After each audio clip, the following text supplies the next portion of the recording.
সিলেট অপরূপ এক সৌন্দর্যের অঞ্চল, যেখানে চারদিকে টুরিস্ট স্পট দিয়ে ঘেরা। আজকের পর্বে আমরা আপনাদের দেখাবো কিভাবে একদিনের ডেলং ট্যুরে আপনারা 4টি স্পট একসাথে ঘুরে দেখতে পারবেন। চা বাগান, রাতারগুল, ভোলাগঞ্জ, সাদা পাথর এবং সবশেষে হযরত শাহজালাল মাজার। চলুন তাহলে শুরু করা যাক আমাদের আজকের পর্বটি।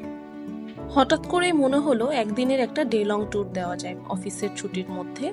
আমরা একটা ফেসবুক পেজে দেখলাম যে একদিনের একটা সিলেট ট্যুরে পার পারসন 1600 টাকা করে আমরা দেখলাম যে যাওয়া যাবে।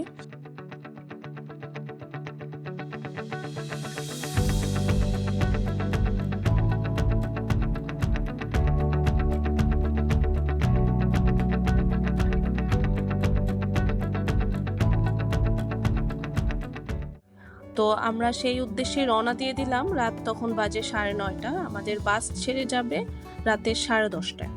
তো আমরা বাড্ডা থেকে সায়দাবাদের উদ্দেশ্যে রওনা দিয়ে দিলাম। তো আমরা এখন একটা উবার নিয়ে, আমরা সদস্য সংখ্যা ছিলাম 4 জন, উবার নিয়ে আমরা সায়দাবাদের উদ্দেশ্যে রওনা হয়ে গিয়েছি।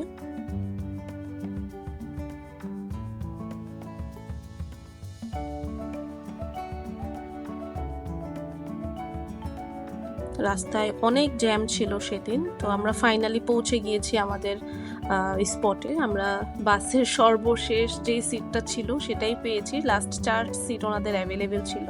আমরা 4 জন লাস্টের সিটে গিয়েছিলাম। তো হঠাৎ করে মাঝ রাস্তায় আমাদের প্রচুর বৃষ্টির কবলে পড়তে হয়, প্রচুর পরিমাণে বৃষ্টি। আমরা আনফর্চুনেটলি ঢাকাও ছাড়ছিলাম, বৃষ্টিও নামছিল। প্রচুর গরম ছিল ঢাকায় যখন আমরা ঢাকা থেকে সিলেট যাচ্ছিলাম। তো আল্লাহর রহমতে খুব সুন্দর একটা বৃষ্টি নামছিল এবং শিলা বৃষ্টি হচ্ছিল সেদিন। এই কারণে আমাদের ড্রাইভার রাস্তার মাঝখানে বাস কিছুক্ষণের জন্য থামিয়ে রাখছিল, যেন কোনো রিস্ক না হয়ে যায়। এই কারণে কিছুক্ষণের জন্য থামিয়ে রাখছিল। দেন আবার আমরা আমাদের যাত্রা শুরু করি। রাত কাটালাম। তো এরপরে ভোর সকাল 5টার দিকে আমরা সিলেটে পৌঁছে যাই এবং সিলেটের খুব সুন্দর যে গ্রাম, আমরা সেটা প্রাকৃতিক সৌন্দর্যটা উপভোগ করছিলাম। তো সকালের বেলা আমাদেরকে নাস্তা করেছিল, ওরা আয়োজন করেছিল পানসি রেস্টুরেন্টে। আমরা সেখানে পরোটা, ডিম ভাজি, চা, সবজি এগুলো খেলাম সবাই মিলে। তো এরপরে আমরা আমাদের প্রথম স্পটের উদ্দেশ্যে রওনা দিয়ে যাই। আপনারা দেখতে পাচ্ছেন যে আমরা খুব সুন্দর চা বাগান এর মাঝখান দিয়ে যাচ্ছি। সিলেট শহর মানেই হচ্ছে চা বাগান এবং পাহাড়, এগুলো থাকবেই। তো আপনারা ভিউটা এনজয় করতে থাকুন। আমরা প্রথম স্পটে চলে এসেছি।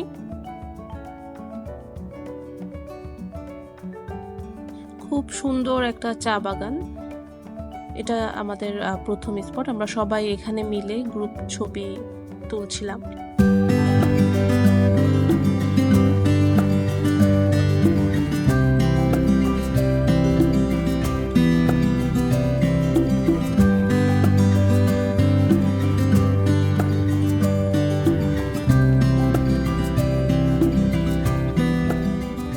চা বাগানে আমরা খুব কষ্ট হচ্ছিল উঠতে, বাট খুব ভালো লাগছিল। সুন্দর মতো মাটির একটা লেয়ারে লেয়ারে সিঁড়ির মতো তৈরি হয়েছিল। তো আমরা সবাই একদম উঁচু যে পর্যায়ে ছিল সেখানে উঠে কিছু ড্রোন শ্যুট নেওয়ার চেষ্টা করছিলাম।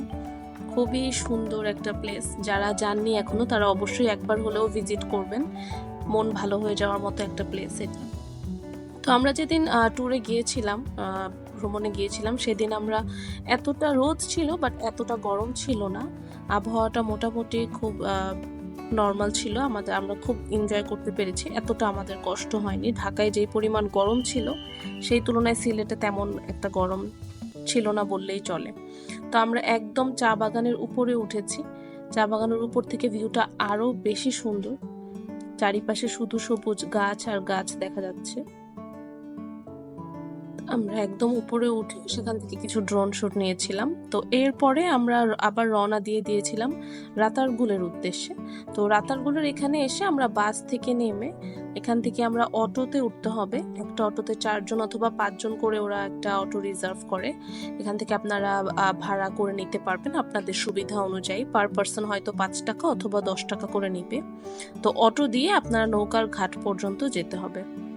তো আমরা যখন অটো দিয়ে যাচ্ছিলাম, এখানে গ্রামের মানুষজন, এখন তো ধানের শুকানোর সিজন, তো ওরা ধান শুকাচ্ছিল। দেখতে খুব সুন্দর লাগছিল সোনালী ধান এবং আশেপাশে সবুজ যে গাছপালা, আমরা সেখান দিয়ে যাচ্ছিলাম। তো আমরা রাতারগুলের নৌকা ঘাটের পর্যন্ত অটো দিয়ে যাচ্ছি। তো আমরা টোটাল ৪৫ জনের মতো ছিলাম। তো আমাদের মিনিমাম ৬ থেকে ৭টা অটো লেগেছিল। তো আমরা মাঝে ছিলাম, আমাদের আগে আরো ২-১টা অটো চলে এসেছে। আমাদের গ্রুপ মেম্বাররা এখানে কেউ ডাব কিনে খাচ্ছে, একটু গরম ছিল এই কারণে সবাই ডাব কিনে খাচ্ছে। এবং এখানে একটা মজার জিনিস দেখলাম, সেটা হচ্ছে আপনার জন্য ছাতা ভাড়া দেওয়া হচ্ছে। পার ছাতাতে আপনি ২০ টাকা করে ভাড়া দিবেন, যারা ছাতা আনতে ভুলে যাচ্ছিলেন, যেহেতু রোদ ছিল হালকা, তো এই কারণে ওখান থেকে ছাতা ভাড়া পাওয়া যাচ্ছিল। আমরাও নিয়ে নিলাম, একটা ছাতা নিয়ে গিয়েছিলাম আর ওখান থেকে একটা ভাড়া নিয়েছি। তো এই যে দেখুন রাতারগুল সোয়াম্প ফরেস্টের কিছু ভিউ, খুব সুন্দর একটা এরিয়া, পানির মধ্যে থেকে গাছ কি সুন্দর মতো দাঁড়িয়ে আছে, আশেপাশে সবুজ গাছ এবং মাঝখানে পানি।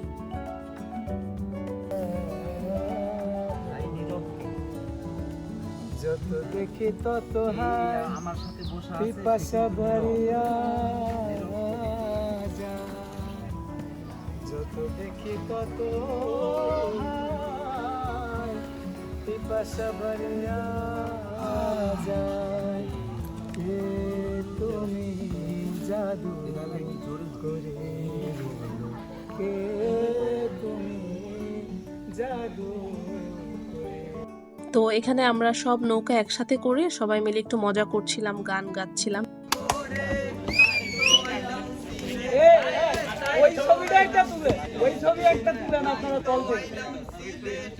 বকুল ফুল বকুল ফুল সোনা দিয়া হাত কেন বান্ধাইলি, বকুল ফুল সোনা দিয়া হাত কেন বান্ধাইলি। আমার জামাই ধান পায় হরিণী ডাঙার মাঠে, হরিণী ডাঙার মাঠে।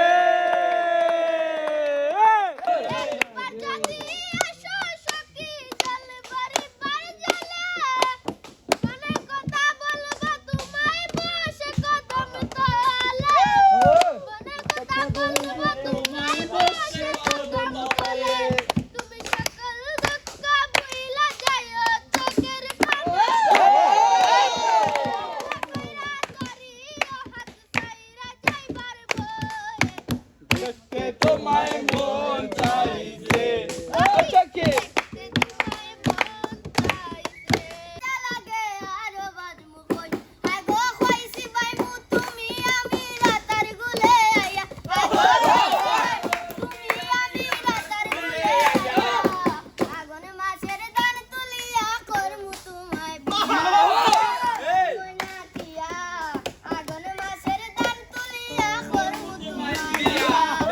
তো সবাই মিলে আড্ডা দেওয়ার পরে আমরা আবার ব্যাক করছিলাম, যেহেতু সময় কম, আমরা একদিনের জন্য এসেছি। তো আমাদের প্রত্যেকটা স্পট পর্যন্ত যেতে হবে। আমাদের মেইন স্পটটা হচ্ছে ভোলাগঞ্জ সাদা পাথর, সেখানে আমরা বেশিক্ষণ সময় স্পেন্ড করব। তো এই কারণে আমরা রাতারগুলে বেশি একটা সময় ছিলাম না, আধা ঘন্টার মতো ছিলাম। দেন আমরা আবার রাতারগুল থেকে রওনা দিচ্ছি। সেম প্রসেসে আমরা আবার 4 থেকে 5টা অটো রিজার্ভ নিয়ে আমরা সবাই একসাথে আবার আমাদের বাস পর্যন্ত যাচ্ছিলাম। সেখান থেকে আমরা আবার ভোলাগঞ্জের উদ্দেশ্যে রওনা দিব। তো এখানে আমরা আপনাকে একটা ইনফরমেশন দিয়ে রাখবো আপনাদেরকে, সেটা হচ্ছে এই যে দেখতে পাচ্ছেন কনস্ট্রাকশনের কাজ চলছে। এখানে মূলত যারা গাড়ি নিয়ে আসবে বা বাইক নিয়ে আসবে তারা যেন পার্কিং করতে পারে। এই যে এই রাস্তাটা দিয়ে যে আমরা আসছি অটো দিয়ে, এটা পুরোটা পাকা করে ফেলবে। আমরা গতবার যখন এসেছিলাম তখন এই রাস্তাটা টোটালি মাটির রাস্তা ছিল এবং অটো যেতে পারতো না, হেঁটে হেঁটে যাওয়া লাগতো। তো আস্তে আস্তে ডেভেলপ করার ট্রাই করছে। তো আমরা চলে এসেছি আমাদের ভোলাগঞ্জ সাদা পাথর যে স্পটটা ছিল সেখানে। এটাও অনেকটা চেঞ্জ হয়ে গিয়েছে। আমরা যখন আগের বার এসেছিলাম কোনো দোকানপাট এত ছিল না, খাওয়ার দোকান ছিল না, বাট এবার অনেক হয়েছে, চেঞ্জ হয়েছে। আমরা এখানে এসে আমাদের দুপুরের লাঞ্চটা করেছি। খুব কম প্রাইসের মধ্যে আপনার একটা লাঞ্চ প্যাকেজ পেয়ে যাবেন। ডাল থাকবে, মুরগির মাংস এবং একটা সবজি থাকবে। তো ডে লং ট্যুরের জন্য, একদিনের ট্যুরের জন্য আমার মনে হয়েছে যে এনাফ। যেহেতু আমরা ঘুরতে এসেছি, খাওয়ার দিকে ফোকাস না করে আমরা ঘোরার দিকে বেশি ফোকাস করবো, এই কারণে হালকা পাতলা খেয়ে আমরা রওনা দিয়ে দিলাম আমাদের এখান থেকে আমরা একটা বোট ঠিক করব সেই বোটের উদ্দেশ্যে। তো পার বোটে আমরা 8 জন মেম্বার করে উঠেছি। যেহেতু আমরা 45 জন মেম্বার ছিলাম, আমরা মিনিমাম 4-5টা বোট নিয়েছিলাম, আমার এখন খুব মনে পড়ছে না। তো আমরা মিনিমাম 4-5টা বোট নিয়ে আমরা রওনা দিয়ে দিলাম।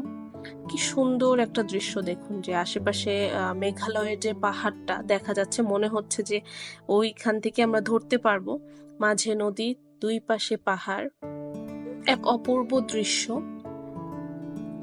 এই দৃশ্য দেখার জন্য আপনাদেরকে অবশ্যই এই জায়গাটায় আসতে হবে, তাহলেই আপনারা দেখতে পারবেন। ভিডিও দেখে কখনোই আপনারা বুঝতে পারবেন না আসল যেই ফিলিংসটা, সেটা আমাদের সারা রাতের যেই টায়ার্ডনেসটা ছিল সেটা টোটালি আমাদের কেটে গিয়েছে আমরা যখন এই স্পটটা দেখছি। আর যত কাছে যাচ্ছি তত মনে হচ্ছে যে কখন পৌঁছাবো এবং আমরা পানিতে নামবো। তা আমাদের মেইন আকর্ষণটা ছিল পানিতে নেমে আমরা একটু আনন্দ করা, তো সেখানেই যাচ্ছি।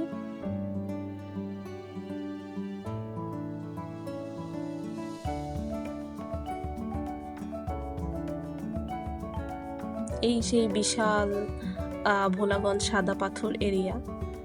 এই এরিয়াটাকে সাদা পাথর বলা হয়। এখানে অনেক পাথর আছে, পাথর মূলত পাহাড়ের উপর থেকে আসে। তো পাথরগুলো এসে এসে এখানে জমা হয়েছে এবং ঝর্ণার পানি, একেবারে মিঠা পানি যেটা বলে, মিঠা পানিটা এদিক থেকে বয়ে যাচ্ছে। খুব সুন্দর একটা দৃশ্য। এখানে অনেক মানুষ, আগে এত ট্যুরিস্ট ছিল না এবং এত খাওয়ার দোকান বা এত কিছু অ্যাভেলেবেল ছিল না, বাট এখন অনেক কিছু অ্যাভেলেবেল এবং প্রচুর সেফটি মেনটেন করা হচ্ছে এখানে। আপনাদের মেয়েদের জন্য চেঞ্জিং রুম, ছেলেদের জন্য চেঞ্জিং রুম রয়েছে।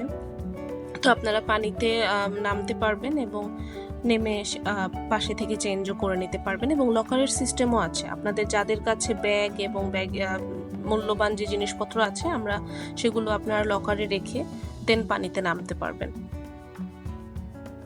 তো আমরা আমাদের ব্যাগ এবং যা যা মূল্যবান জিনিস ছিল আমরা লকারে রেখে আমরা নেমে গিয়েছি পানিতে। তো এই পাথরগুলো একটু সাবধানে আপনারা হাঁটবেন, কারণ পাথরগুলো একটু পিচ্ছিল থাকে, তো পায়ে ব্যথা পাওয়ার সম্ভাবনা থাকে। আপনারা যদি জুতা পরে হাঁটেন সেটাও সম্ভব, এবং খালি পায়ে হাঁটলে একটু পাথরটাকে পা দিয়ে আঁকড়ে ধরে তারপরে হাঁটবেন।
তো আমরা মিনিমাম 3 ঘন্টার মতো ওখানে ছিলাম, থেকে তারপরে আবার চেঞ্জিং রুম থেকে চেঞ্জ করে ফ্রেশ হয়ে আমরা আবার রওনা দিলাম আমাদের নেক্সট গন্তব্যে।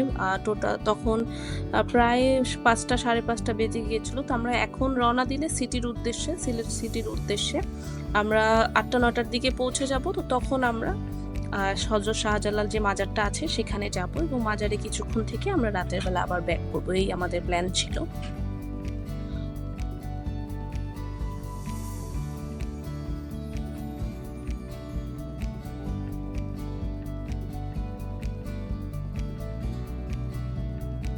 তো আমরা নৌকা থেকে নেমে আমরা আমাদের বাসের সামনে যাচ্ছিলাম এবং এখানে চারিপাশে অনেক দোকানপাট আছে। তো যেহেতু তখন একেবারে দিনের শেষ অংশ ছিল, তো আমরা একটু ভিউটা এনজয় করছিলাম, সূর্যটা অস্ত যাচ্ছিল এবং এখানে আমরা একটু দাঁড়িয়ে রেস্ট নিচ্ছিলাম। তো এরপরে আমরা সিটির উদ্দেশ্যে রওনা দিলাম আমাদের লাস্ট স্পটে, হযরত শাহজালাল মাজারে। সিলেট সিটিতে কোথায় ছিলাম, কত টাকার বাজেটের মধ্যে আমরা একটা হোটেলে ছিলাম এবং তার অভিজ্ঞতা কেমন ছিল, তো এই সমস্ত জিনিস আমরা নেক্সট পর্বে আপনাদের সাথে শেয়ার করব।